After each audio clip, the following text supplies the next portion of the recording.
Hello everybody and welcome to School of War, and today we have a special guest, Evo Loz Gaming. Say hello, Evo. Guys, glad to be here. And today we're gonna be talking about a commander that I always wanted to play, but I always sucked at, Scipio. So, what can you tell us about Scipio for starters? Scipio is my favorite commander. He's probably one of the more flexible commanders in Arena. He's obviously the Roman cavalry commander. He's got particular emphasis. He's got the abilities, like charging and things like that. Flexibility? I honestly never found him flexible. You will have to tell us more about that in the next section. Now let's jump right into the abilities. Alright, so let's talk about the abilities. Evo, please tell us about the Scipio's abilities. The main ability, Scipio being a cavalry commander, is Wrath of Mars, which is Scipio's charge.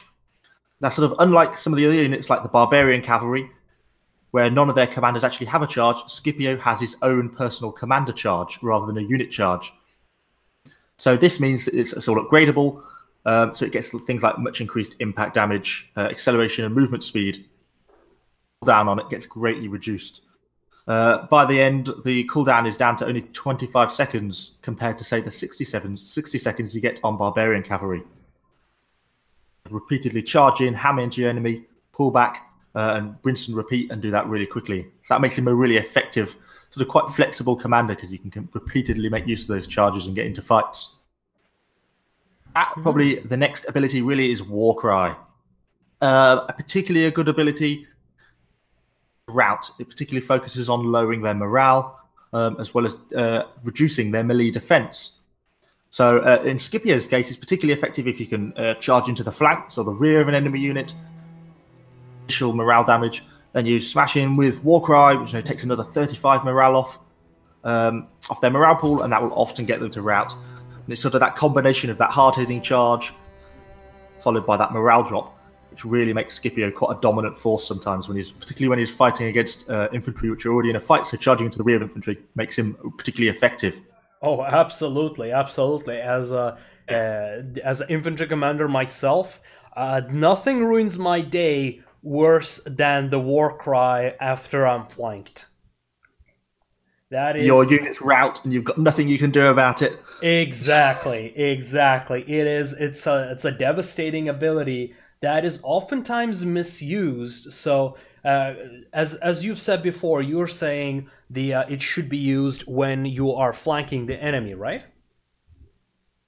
And if you're just facing frontally off against an enemy, obviously it's more than usable when you're doing that, but you're unlikely to secure a rout. It's not strong enough on its own without any flanking attacks to actually get a unit to rout. So you really have to be in the flanks or the rear to get the enemies to rout. And another interesting quick point on Warcry is when you activate it, you want to be activating it with one of your 3 units. If you activate it with one of your 3 units, it will do as much. It's just that 20-meter area effect. It will do just as much as if you activate it on all 3 of your units. So if you activate it on one, then when it expires after 15 seconds, you can select the second unit and activate it again. So that gives you a much longer duration. So never use them all at the same time. Yeah, so just like Caesar's abilities, it does not stack, so you should be cycling it, tracking your enemy and the duration of Warcry, and then activating the next one as soon as the other one expires. Exactly, and that makes it a lot more effective. Perfect. Now let's talk about the big one, the Oath of Perseverance. It's probably one of the harder ones to use in some sense, because it's very easy to deploy at an ineffective time. Now, Oath of Perseverance is really that one when you get stuck into a really tough fight, or things go wrong and you get sort of outnumbered, and you know you're in trouble. So Oath of Perseverance basically gives a massive increase to the defense of your units and gives them a huge morale increase. And I mean, actually huge morale increase. It makes them almost completely unroutable, except in some, if you get surprise flanked on all of your on the rear and the left and the right. So that massive increase in melee defense for enemies to kill your units, it makes their survivability huge. It doesn't give you any increase in attack, so it doesn't mean you're going to do more damage against any enemies. But if you get in a tough fight against enemy cavalry, say some of the Barbarian or Greek cavalry, the Roman cavalry or infantry, then you'll be able to hang on for a long time without taking too much damage. And that's obviously really good, because that gives time sometimes for your allies to come in as support and rear flank the enemy they're attacking you. And also, some of the times you're just going to have to engage an enemy unit that's going to take you a long time to kill, but you don't want to lose all your units in that process, so it can be worth activating Oath of Perseverance. Just the main consequence of it is you get a massive speed debuff, you lose 80% of your speed, and you get silenced. So you cannot leave the fight once you're in because you're so slow, you basically can't move. You can no longer use your War Cry or your Wrath of Mars charge because you're silenced. I see, I see. Speaking of the silence, this creates one of the unique mechanics in the game where the order of your abilities makes the difference between an average player and a good player. Could you please tell us a bit about in what order should people activate their abilities? Yeah, exactly. So it can sometimes be a little bit situational. The situation you want to be getting initially you want to be getting your charge off to slam into the enemy. In all circumstances, charge into people if you're going to attack them. So you do that. I would then immediately probably go for the War Cry after I've slammed into them. So you get the attack in them. Hopefully you've hit them in the flanks. So you're doing morale damage, hitting the War Cry. Then I would activate any unit-specific abilities, such as Vicious Strikes or anything that gives slight weapon increase or morale increase. Finally, at the end, I would then hit Oath of Perseverance, because obviously, as just pointed out, once you hit Oath of Perseverance, that silence means you will not be able to activate any other of your abilities. So you want to get everything activated before you hit Oath of Perseverance. I see, I see. But yeah, it can be pretty straightforward, but in the heat of battle, it's something you need to have practiced and keep in mind. Yeah, trying not to panic, trying not to just smash the keyboard to hit on all your abilities is, obviously really does help. Just take the extra second or two, make sure you get everything working, and then hit Oath of Perseverance. It'll do you much better to have the extra 10% weapon damage from Vicious Strikes and do the morale damage to your enemy. Absolutely, absolutely. So next, let's talk about his role in the team. What kind of role he should have. All right, now let's talk about Scipio's role in a team and on the battlefield. Like, what would you say is Scipio's job on the battlefield? What should you be looking for? Who should you target? And what should you avoid? Could you please tell us about that? So I think the perfect for me is the term mobile heavy infantry. And I think that really sums up sort of Scipio and the Roman cavalry. So their role is really, I find it as an aggressive support. Target individual units on their own and normally overwhelm them. And are also very good for targeting units like archers and stuff like that. The slow speed of Scipio kind of means they're not perfectly suited for chasing down archers or getting around through forests and things like that. That's much more suited to the barbarian cavalry. I much prefer playing Scipio as that aggressive support. So when there's a Roman heavy infantry player stuck into a tough fight against some pikes or some hoplites or other Roman infantry, Scipio is perfect for being able to quickly flank around the back of that and using that good charge just to slam into the back of those enemy units and then getting them to rout with that War Cry. I think Scipio comes into his own, is that just sort of supporting your units in that with that aggressive charge and making use of Scipio's abilities. Scipio is gone.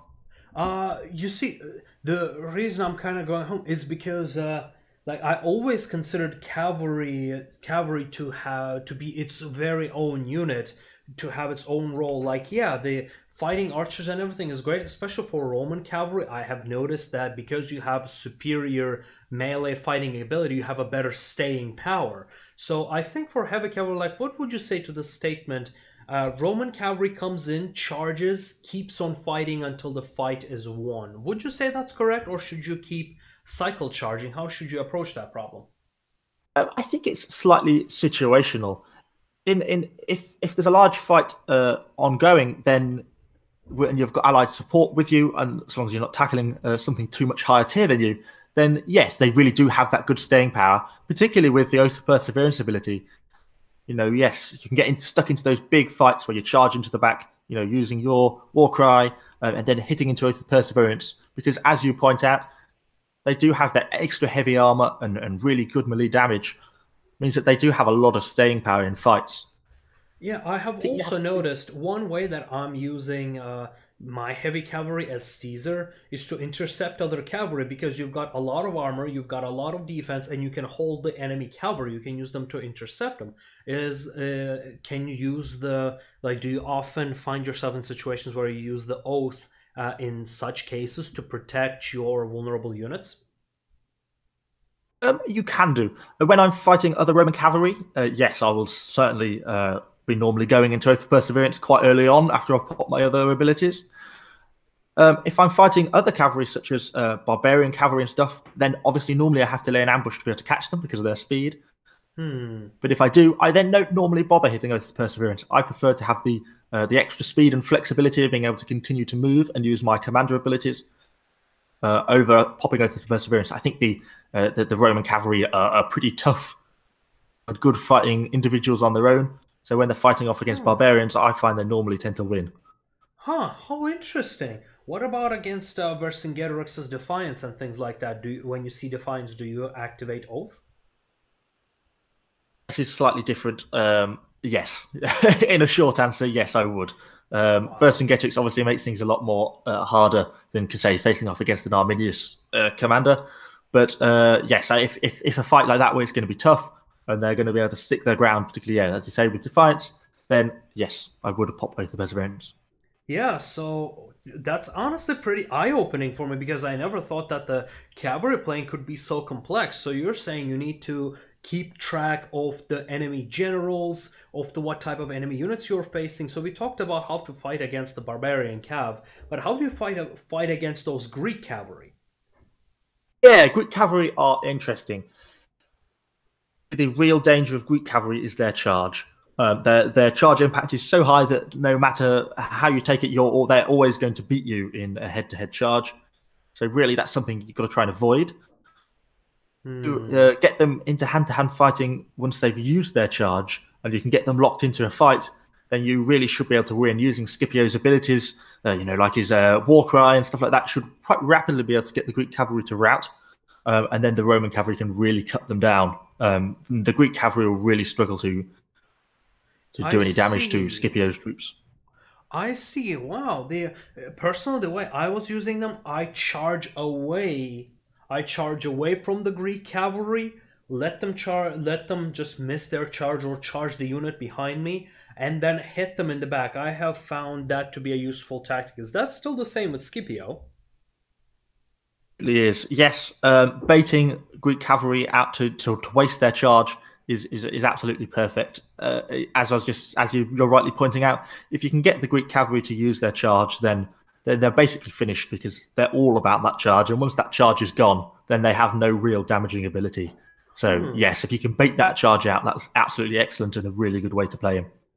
Wow, how interesting. So the way to beat those cavalry is so I'm kind of at a bit of a loss of words of all this revelations when it comes to heavy cavalry because I myself haven't played them that much, and I always had bad performance with them because I never thought they would be that complex.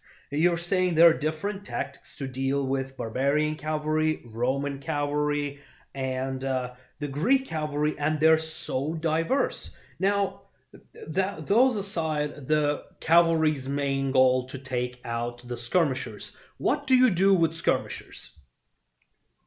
So skirmishers, dealing with archers and skirmishers is a little harder, I find, with Roman cavalry compared to some of the other classes because the Romans really lack speed.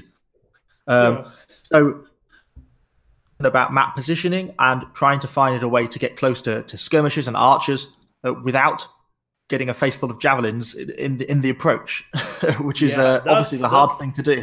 Yeah, javelin to the face can ruin your day. Indeed. So I find Scipio does have quite a long charge. It's a 4-second duration, although that even gets upgraded to 5 seconds once you get to tier 9. Wow. So that gives him quite a long charge. Yeah, so you can start the charge quite early on, particularly when facing archers. That means a lot of their arrows will go above you, and you could charge from quite a long distance and cover a large amount of ground. So that's something I try and make sure I hit that charge nice and early.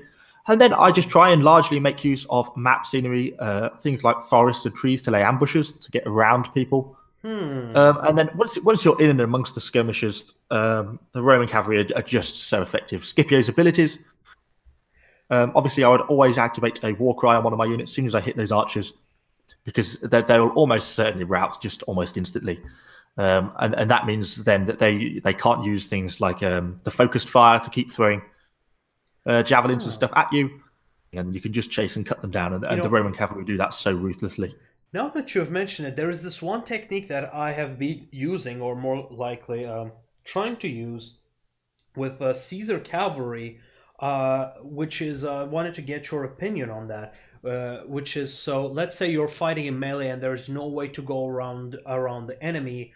In that case, weakening one enemy unit, let's say you're fighting heavy infantry against heavy infantry, what would you say to pulling your cavalry through against a diminished heavy infantry to attack the archers? Do you think that's a viable course of action, or is it just not worth it? It can be. I would be, but I think the sort of contradiction to that is that mobile, even the Roman cavalry, despite their slowness. So I would normally be inclined to leave one unit engaged in the heavy infantry fight and just flank round. Unless the amount of damage you're taking is very extreme. You know, if you've got 3 units of javelins behind you, all throwing at you, then yes, I think you'd have to act very quickly and try and push through that fight. Yeah, there's a general rule that the mobility of cavalry allows you to get around that rather than having to push completely through. Yeah, the formation I'm having myself use that is most often when the enemy's front lines are not that strong, and they instead have a lot of skirmishers, so getting to those skirmishers and disabling them is gonna change the course of the battle. But calling that shot, it can be a hit or miss, so finding that delicate balance I find to be the most important part. Sadly, I very rarely get to test that theory, so my sample size is low, but it's very good to get your opinion on that, on how to pull through, because unlike in previous Total War games, just a quick note, pull through used to be a death sentence. Well, pull through used to be considered cheating, especially in Shogun 2. Like, it could get you disqualified from the tournament if you try to pull through your cavalry through the enemy units. That was because of the engine. Any unit can be only engaged with one unit and stop it, so the rest can run around. And here it becomes a very valid tactic, especially for light infantry and, guess what, cavalry, to hit or chase more strategically, more tactically advantageous units. So do you think those kinds of tactics are still viable, or did you find that you're receiving a lot of damage during that course? Oh, I think it's absolutely a viable tactic. I think it's one that, as you say, it sort of depends what you're facing off against. If they've got a larger number of skirmishers arrayed behind you or in front of you, then yes, it does become quite an effective tactic. The amount of damage you take, obviously, you do take a reasonable amount of damage pulling through, but doing that to then get behind the large number of skirmishers behind is worthwhile.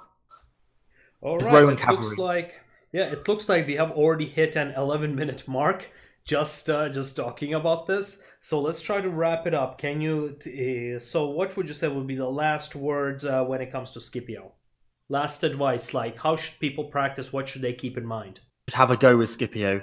Maybe it may sound a bit complicated sometimes from what we've been talking today of the various tactics that there are, but at the end of the day, heavy cavalry are very flexible. They're strong, they've got good armor, good weapons, they can stick in a fight if they need to. If you make a mistake, I find them very forgiving, and at the end of the day, you can always hit that oath of perseverance and fight to the bitter end. So just give them a go and get stuck in, basically. They really are good fun to play. Well, don't forget to check out Evo Loz's gaming channel in the description, and we will see you next time.